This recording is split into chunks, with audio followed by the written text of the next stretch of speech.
Morning, ladies and gentlemen. There's plenty of seats up the front. Don't be shy. I don't bite.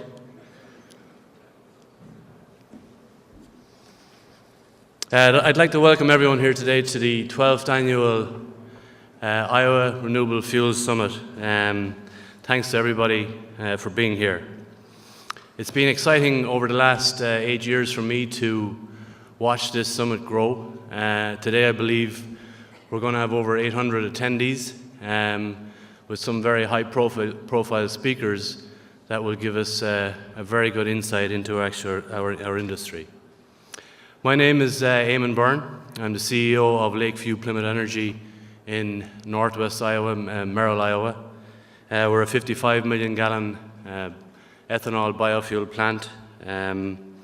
Lakeview also has other biofuel assets in Ohio and Missouri, as well as some grain elevators and a trading platform in Nashville.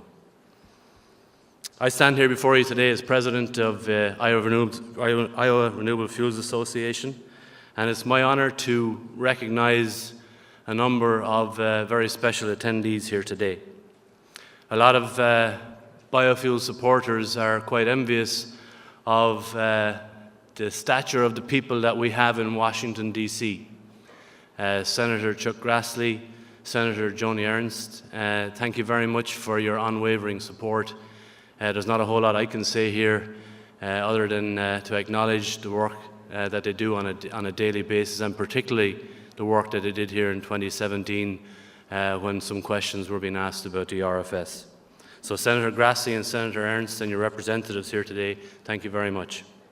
I'd also like to welcome folks from USDA Rural Development Office, the U.S. Department of Transport, and all the numerous state agencies that are in attendance here today.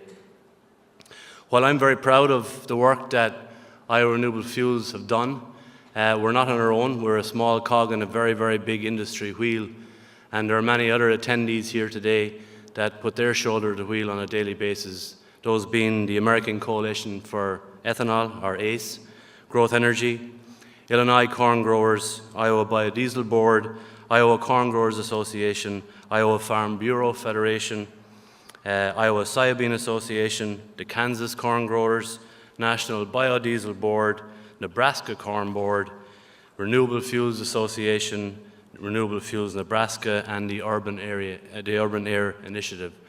If I have forgotten anybody, I apologize. That wasn't the intent. But on behalf of Iowa RFA, let me state that we appreciate everything that each and every one of those individual groups do on a daily basis. Some of the work goes unheard of, but a lot of work goes in on a daily basis, monitoring what's going on in DC, monitoring what's going on in state. And a lot of these things, they start off very small and can snowball very quickly, and these groups are typically all over any potential issues that we face. Now to move on to my colleagues in Iowa, I'd like to ask the Iowa Renewable Fuels board members to please stand.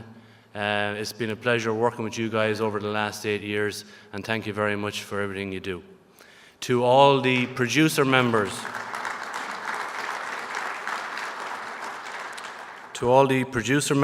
their boards, investors, and associate members, you guys are in it every day, making this industry work. Please stand, and let's give all of you a great round of applause.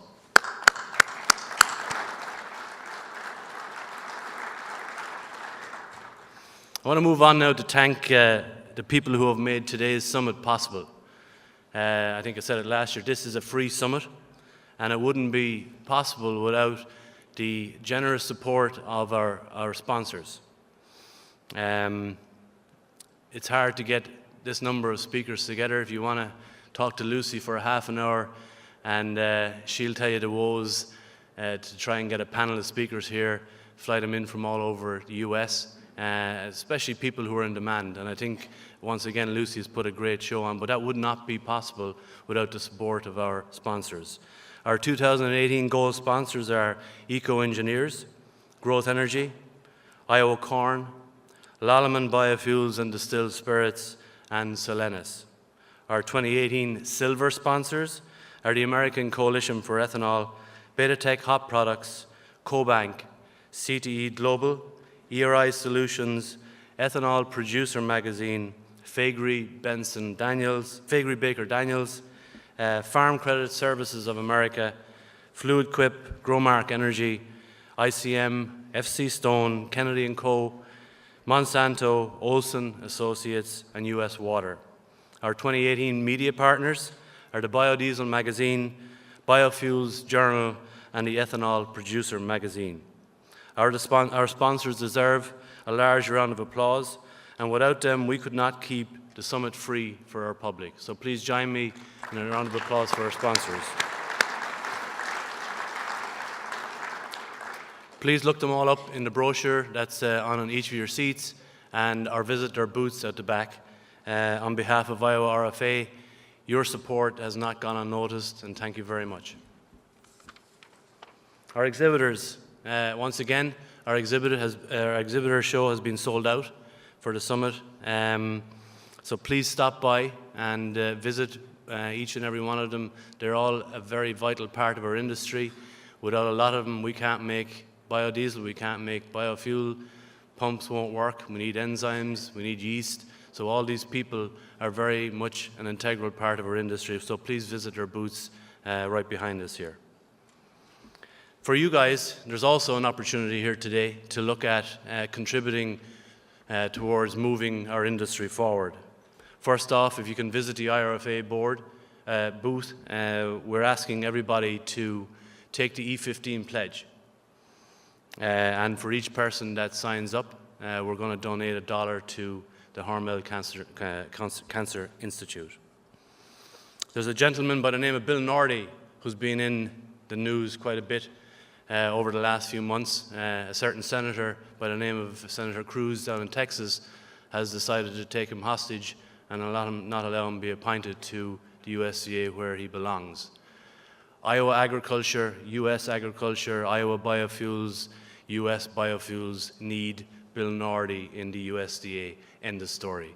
Please stand by the hashtag out front here and take a selfie and post it on Facebook. Send it Twitter.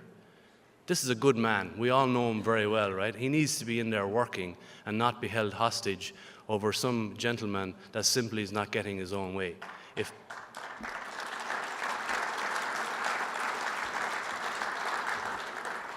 If my kids did that, we'd be having a few words. Finally, there's a letter also close to the RFA booth, or the Iowa RFA booth, asking people to sign a letter to the EPA Administrator, Scott Pruitt, to basically give E15 the same RVP standing as all other ethanol blends. All this talk about RIN prices and RFS compliance and whatnot, if E15 could just get the same standing, that would sort out a lot of our issues and a lot of the smoke that the oil companies and different people are trying to put up there. So please sign that letter and get it into place. Finally, I have a statement and a couple of asks. First off, Mr. President, thank you very much for your unwavering support that you gave us in 2017. You stood here on this podium 2 years ago to this day and said you supported the RFS and would do everything in your power to keep it in place. You did that in 2017, despite certain people and certain fractions trying to repeal it. Thank you very much for that. Thank you very much to Administrator Pruitt for finally coming to terms with what he needed to do to administer the RFS in the true spirit of which it was meant and uphold the law.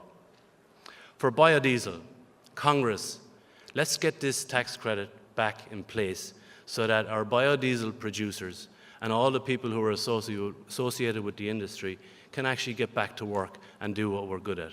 This industry is young and it needs stability. And being part of a political football is really no good to anybody. So please, let's get to work and get the biodiesel tax credit and the cellulosic tax credit back in place.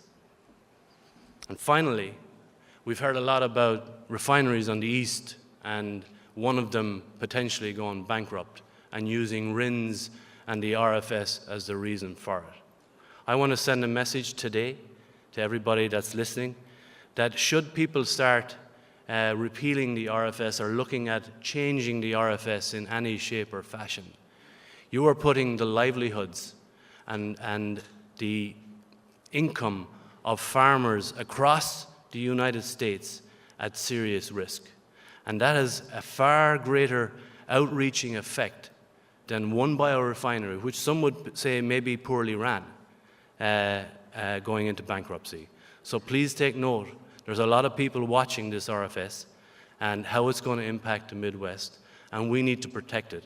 Because if you look at ag suppliers, ag banks, chemical suppliers, there's a huge amount of people, hundreds of thousands of people, that depend on the future of the RFS, and it needs to stay in place and it needs to stay protected. With that, I'll call it a day. Thank you very much for your support last year and your continued support this year.